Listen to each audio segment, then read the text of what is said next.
All right, guys. So I guess you can chalk up this video that I'm doing right here as my pre-debate video that is happening tonight on Fox News that I do plan to stream because I promised that I would stream the debates. Now, if I don't end up streaming it, it's because Fox News is not letting me. Apparently, Fox News has put out a memo that they are going to essentially sue anybody who plays more than 3 minutes of the debate, okay, which, you know, if you are streaming a debate with the intentions of commenting on debate, I mean, I think that is classic fair use, but, you know, Fox News, for whatever reason, doesn't want people to use any clips from the debate, okay? So I'm not sure how that's going to work with YouTube.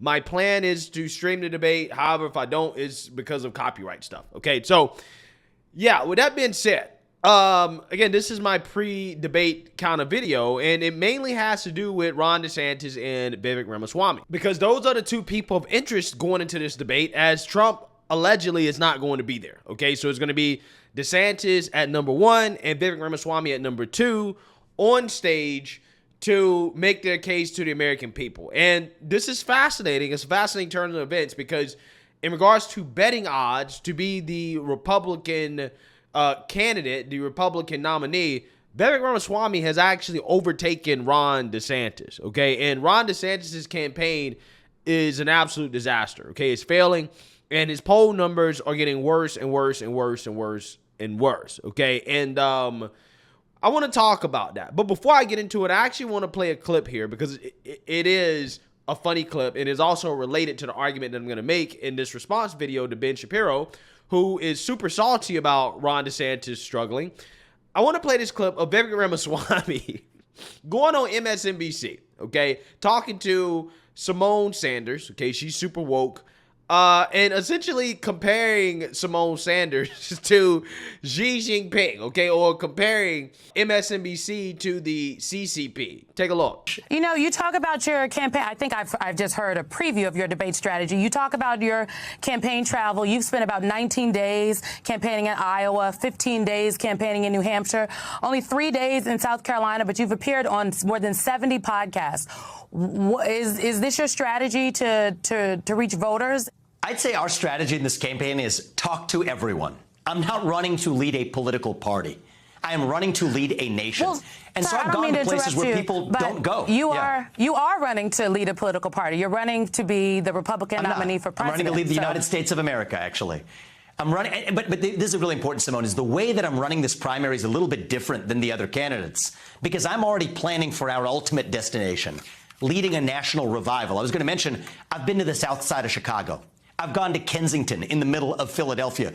These are places where any Republican politician or consultant would tell you, you'd be crazy to waste time there in the middle of a primary. I don't see it that way. Many people might even say that about coming on MSNBC. There are other candidates who have said that they won't talk to NBC News because NBC News is not nice to Republicans. My view is if I'm not willing to sit across the table from folks like you, I'm not ready to sit across the table from Xi Jinping. And I believe I am, but which is why we talk to all Americans first. I think I reject the comparison. I think I reject the comparison of me to Xi Jinping. I want to ask. Yo, if YouTube was not so pro-censorship, I could have so many things to say about that segment. But I'll say this. That was hilarious for multiple reasons. But it would have been more hilarious if he would have compared her to Kim Jong-un, okay? If he would have compared her to the leader of communist North Korea, that would have been even more hilarious, right? It would have been so funny. But he has a point, right? MSNBC is basically like China at this point. They really are, okay? I mean, it was the perfect comparison. But, you know, it is things like that. This is why Vivek Ramaswamy is rising and Ron DeSantis is falling. It's part of the reason why. It's not the complete reason, but it's part of the reason why. And that leads me to this video right here from Ben Shapiro, okay, who we all know is on Team DeSantis, and that's okay, right? I don't care who team you're on, particularly if you're on the team of the top three, Trump, DeSantis, or Vivek Ramaswamy. I have no issues with any of those three guys winning the nomination, okay? I think all of those three guys are better than Joe Biden. I mean, probably everybody in the race, maybe besides Chris Christie, who knows? It's probably better than Biden. But me personally, I'm not going to get triggered regardless of who wins, okay? I like all three of these guys, okay? Probably Trump is going to win. More than likely, Trump is going to win. But, again, I wouldn't be upset, okay, if any of these guys win. But Ben Shapiro clearly is salty that his guy, Ron DeSantis, and we know that that's his guy because if you just follow the money, you know that that's his guy, right? He's upset that Ron DeSantis is struggling, and he's going to try to explain why Ron DeSantis is struggling, and I just disagree with him. I respect Ben Shapiro. I like Ben Shapiro. I don't even make a lot of videos about Ben Shapiro because I agree with him on a lot of things, right? On more things than I disagree.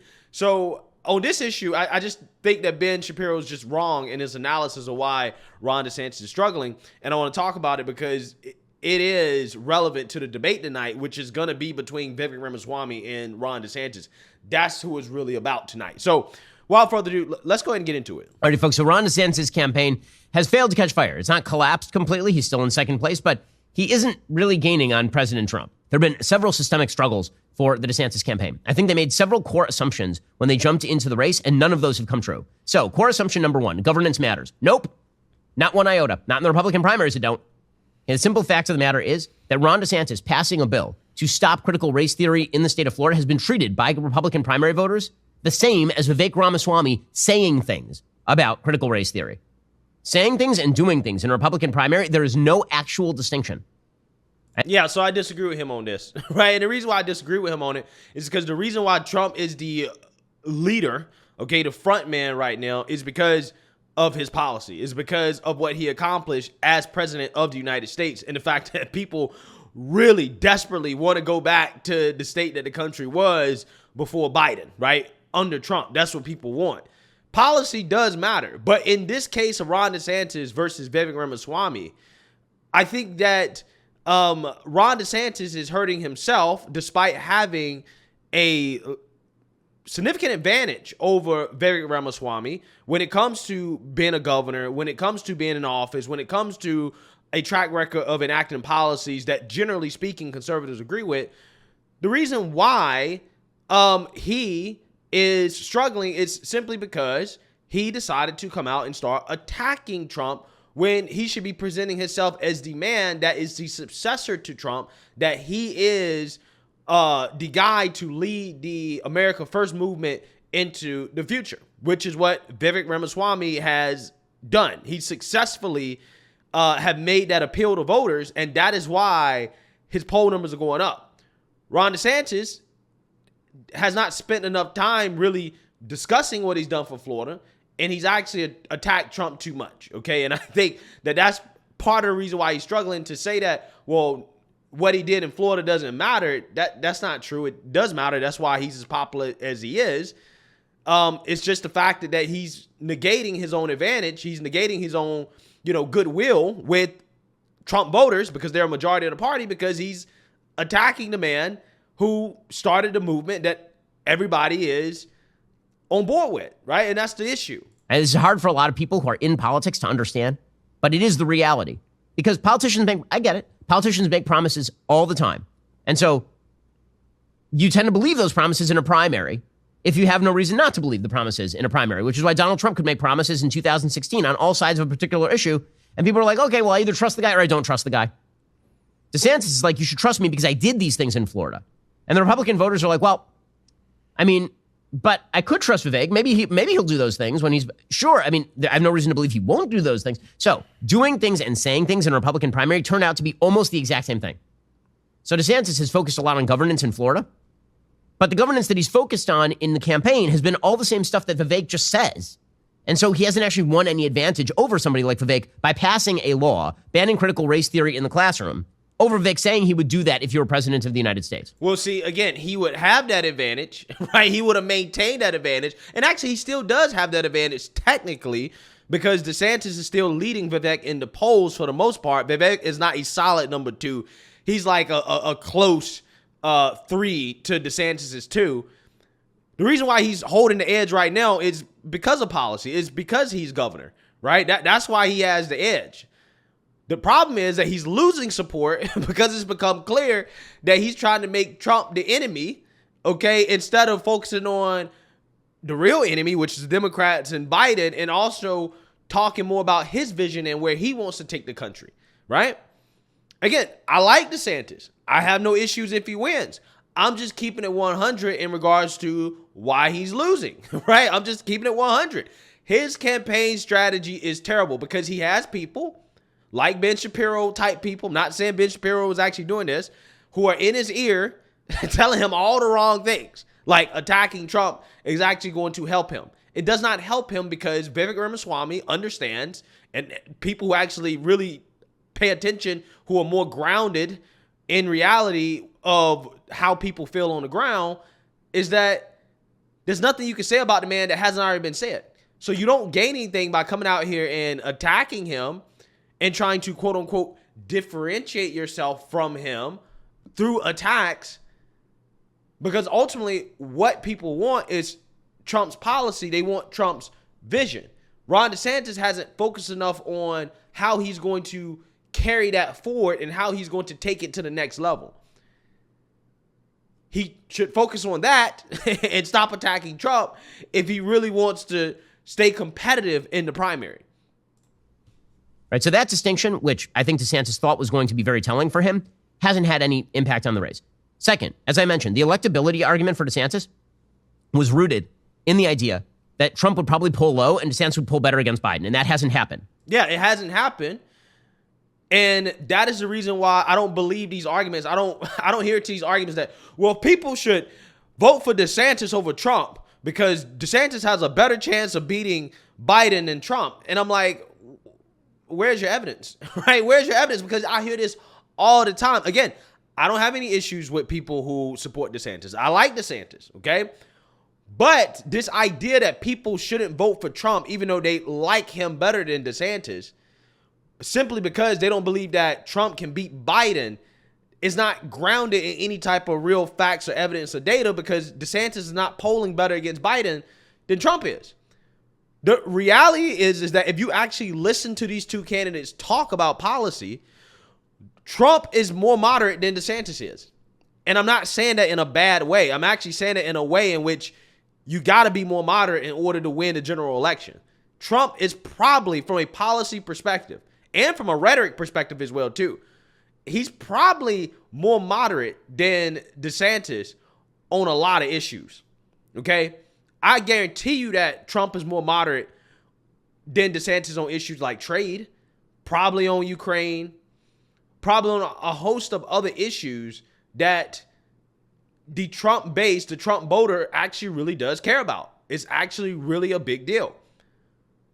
So again, this electability argument, I'm not seeing where these people who are claiming that people should vote for DeSantis over Trump because Trump can't win, I'm not seeing where the facts and evidence are that DeSantis has a better chance against Biden than Trump. The only argument you have is that, well, Trump has all these indictments, which I think a lot of people are convinced is just an attack from the establishment. And they become more convinced of that the more indictments that are brought against Trump. I mean, Trump really hasn't changed much of anything over the past few months except having more indictments, and his poll numbers are going up. Okay. So again, that just goes to show you that the more that this man is attacked, the stronger he gets. And to me, I'm disappointed that Ron DeSantis hasn't figured that out. I thought he was politically smarter than that. That's one of the things I liked about DeSantis. I was like, okay, this guy's politically savvy. He understands. But apparently not. Right? He's too busy listening to his donors and his advisors that he's paying millions of dollars to tell him how to lose. Largely because everyone polls well against Biden, or at least half decently against Biden, because Biden's a really crappy president, as we'll get to in just a little while. Yeah, but DeSantis isn't polling better than Trump is against Biden. If you look at the Real Clear Politics polls, Trump is only down by 2 points on average to Biden in the general. However, DeSantis is down by 5.3 points on average. In fact, I've been reading articles stating that Democrat insiders, they would rather run against Ron DeSantis, right? They would rather Biden face Ron DeSantis than Trump at this point. So again, the argument that, well, we need to elect DeSantis because Trump is unelectable is, it just doesn't really hold any weight when it comes to the actual data, at least the polls, if you want to believe the polls, that is. Now, a lot of people don't really believe the polls, and that's fine. I understand the polls are not super reliable, but I'm just saying you got to have some evidence to back that up if you're telling people, hey, you should choose DeSantis over Trump because, DeSantis can actually beat Biden. And, my advice is that, well, maybe DeSantis could make a better case for himself if he stop attacking the guy that he wants to be the successor to when it comes to leading this party. So that's hurt him. And then on top of that, I think that DeSantis truly believed that because he had some capital in the bank, not just money, but like actual political capital in the bank, that he could then not go into unfriendly areas and reiterate to the American public why he was popular in the first place. So Ron DeSantis is not just popular because of his COVID policy. Ron DeSantis was popular in the state of Florida because the media made him enemy number one, and then he went into their spaces and he wrecked them. I agree with that. And what's going to happen with Vivek Ramaswamy is that he's about to get that boost because he's going into, mainstream liberal media spaces and he's wrecking them. Okay, he's destroying them, and then they're attacking him endlessly, okay, because he's essentially about to move into the number 2 spot. Now he's about to get that boost. But the difference between Vivek Ramaswamy and Ron DeSantis in regards to taking on the left-wing liberal media is that Ron DeSantis actually really hasn't done that nearly at the same level that Vivek Ramaswamy has done, and that's actually what he should be doing. That's what he should be doing, but he's not. He's not doing that. DeSantis, as I've said over and over, needs to be doing this. I don't understand for the life of me why he has not thus far. Well, because the reason why he's not doing it is because there's probably a lack of confidence from him in regards to his ability to hold up his own weight in regards to going on these liberal media platforms. Okay. And, I look back at, for example, when Ron DeSantis denied going on The View. He sent a letter to them saying that I'm not going on The View for X, Y, and Z reasons. And I think that people kind of celebrated it at the time. They was like, oh, yeah, you don't need to go on their show. Don't go on The View, blah, blah, blah. And I'm like, that's not a good thing, right? He actually should go on The View. If he had an opportunity to go on The View, he should go, because it's not like he's going on a show with real left-wing journalists or scholars who actually really can press him on some things, right? Intellectually, who can really debate. No, he's going up against 5 cackling hens. He should be able to take on all those cackling hens at the same time. None of them are very smart. They're not trained journalists. They don't really know much. He could have went on The View and wrecked them to their face, and that would have been huge.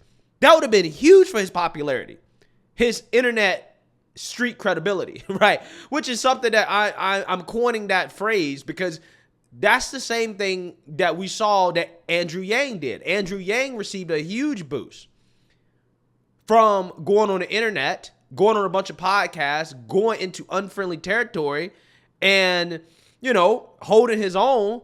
And a lot of people liked him because of that. Vivek Ramaswamy is basically using the Andrew Yang strategy of just being on everybody's podcast in order to get more popular. There's no doubt in my mind, if The View invited Vivek Ramaswamy on the show, he would go. And he would absolutely destroy all of those cackling hens. Ron DeSantis had a chance to do that, which he could have done, and he chose not to. Vivek Ramaswamy, on the other hand, he goes on CNN and he ends Don Lemon's career, like literally ended his career. He went on the Breakfast Club and just destroyed Charlamagne the God to his face. He routinely goes on CNN, MSNBC, any liberal network that will have him, and he states his case. He holds his own. He's up there literally playing Trump's lawyer, right? Making legal arguments in defense of Trump, which is something that Ron DeSantis should be doing if he's smart. Why do I say that? I'm not saying this because I think that, everybody needs to kiss Trump's ass. No, I'm saying it because in this political arena, if you're making the case that, hey, I'm going to be the successor in this movement, and you understand that the base sees that this prosecution against Trump is political, that he's being attacked all day long by the left-wing media, you don't need to add to that by attacking him, okay? And if you can defend him, then you should. And that's going to help him in multiple ways. One, it's going to make him more popular with the base. And two, it's going to make it a lot harder for Trump to attack him. The reason why is because, like I've said from the beginning, it would be super awkward, and it was super awkward, when Trump would attack DeSantis and DeSantis wouldn't respond. DeSantis' poll numbers kept going up. Trump's poll numbers kept going down. Because it was awkward. People were like, yo, this isn't cool. Trump's just attacking the guy for no reason. But as soon as Ron DeSantis started attacking Trump, all of a sudden people said, well, I guess it's fair game now. Okay, Ron DeSantis is attacking Trump, so Trump can, attack DeSantis, whatever. I'm just saying, I mean, like, there's ways to play the game. He's just not playing it right, right? He's just not playing it right. He has advisors that he's paying millions of dollars to tell him how to lose. It's really something to behold. It really is. Ron DeSantis' campaign will be studied in history books, okay? It's going to be right there with Jeb Bush, right, and others, okay, as to how to not run a campaign against somebody like Trump, right? And he really, this shouldn't be happening to him, okay? It really shouldn't be. He's basically shielded himself from opposing media. I get it on a personal level. It's not fun to do that sort of stuff, but you know who does opposing media fairly frequently is Vivek. You know who does opposing media fairly frequently, or at least did during the 2016, he doesn't do it now, but during 2016, Donald Trump did opposing media fairly frequently. Yeah, again, in which the fact that Ron DeSantis won't do it kind of confirms what everybody speculated, is that this strongman image that Ron DeSantis had built up, the brand that he had built up being the governor of Florida and not a presidential candidate at the same time, again, was a construction of the fact that he was governor of Florida in a state that is overwhelmingly Republican now. The legislature is overwhelmingly Republican. He can do whatever he wants to do, okay? He just wasn't really being attacked. He wasn't really exposed to the public like that. Now that he's on a national stage and he's outside of the bubble of Florida, you're saying that he ain't really that guy. He doesn't really seem to be the same guy that he was when he was governor and not a presidential candidate. Which, to me, the fact that he's not going on these different liberal media outlets means that he's not very confident in regards to his ability to, I guess, hold his own in a contested interview or contested format. And that's not necessarily a great thing when you're running for president. You want to show the Republican base that you are a fighter? DeSantis thinks you do that by actually doing things as governor. As I mentioned, nope. The only way people think that you're a fighter in the Republican base right now is you go on media and you go to a member of the media and you wreck them to their face. That is the way that you show them that you are a fighter. DeSantis has not done this in that campaign so far. So he's not really dropped in the polls. He's stuck still in that 15 to 18% range, but he's not bust out in any serious way. Bro, he's dropping, dog. Right. He's dropping. I mean, again, if you look at any polls, he's dropping. Okay. Vivek Ramaswamy is about to overtake him. Okay. I mean, that's the reality of the situation. Over the weekend, he basically was lied about. He made a comment while he was being interviewed by Will Witt that seems to me inarguable in context. In context, I do not think this statement is in any way arguable. It was then immediately taken out of context by pretty much all of his political opponents, which is the way that it works in a campaign, and used as a club to hit him. So here was DeSantis with Will Witt over the weekend. These guys have records of principle fighting the swamp that are second to none, and yet they will be attacked by some of these people and called rhinos. So it's just been totally detached from any type of substance, and ultimately a movement can't be about the personality of one individual. The movement has got to be about what are you trying to achieve on behalf of the American people, and that's got to be based in principle. Because if you're not rooted in principle, if all we are is listless vessels that's just supposed to follow, whatever happens to come down the pike on Truth Social every morning, that's not going to be a durable movement. Okay, so the beginning of this statement, in which he literally calls out people like Elise Stefanik, right? He's talking about left-wing or people who are left-leaning Republicans who have allied with Trump and then suddenly become not rhinos. And then Chip Roy of Texas, who's very, very conservative, and suddenly becomes a rhino when he supports DeSantis. What DeSantis is saying is that congressional supporters who suddenly become not rhinos because they support Trump, even though they're left-wing on policy, or people who simply will do whatever Trump wants on any given day, as opposed to, I like Trump for principled reasons. There are a lot of people who do. Or I like what Trump did as president. A lot of people do. That's not what he's talking about. He's talking about people who shift their position on any given day based on what Donald Trump's preferences are. He's saying that any movement that roots itself in follow the leader is not going to be a successful movement. That does not seem particularly arguable to me in that context. Yeah, well, listen, here's the thing. Why even make that comment in the first place? Right? Why even do that in the first place? Because You already know how people can misinterpret it. And don't get me wrong, this happens to all the politicians, right? But why even make the comment? Why even say that? Why even have that conversation? What does that have to do with Florida? What does that have to do with America as a whole? It doesn't necessarily mean I disagree with what he said. Yeah, the movement has to be bigger than one man, right? It has to be, because who knows? I mean, if Trump loses in 2024, Democrats are definitely locking him up. So I think it's do or die. It is literally do or die for Trump in 2024. Instead of making a comment like that or a statement like that and opening yourself up to criticism for people who support Trump, just keep the conversation on Florida. Keep the conversation on you. Keep the conversation on what you want to do. Keep the conversation on the Biden administration. Keep the conversation on policy. Keep the conversation on, well, Trump's policies were great. That's what you should be doing. I'm so serious. Like, why even fall into the trap of expressing that thought, right? And again, what do you gain from it? What are you going to gain from expressing that thought? You're not going to gain anything from it. You don't gain nothing from that. Because that's how the media is. That's how things are. People are going to misinterpret what you say, and they're going to spin something out of it, and it's incumbent upon you as a politician to make sure that doesn't happen by not engaging in these conversations that, again, are kind of really pointless in the grand scheme of why Ron DeSantis should be president, that is. So immediately it gets taken out of context. And now the idea is that it's a basket of deplorables moment, like when Hillary Clinton suggested that Trump supporters were a basket of all white supremacists, terrible people, etc. So the suggestion is that what DeSantis was saying there is that everyone who supports Trump is a listless vessel, which is clearly not what he is saying there, right? In context, he clearly is not. It doesn't matter.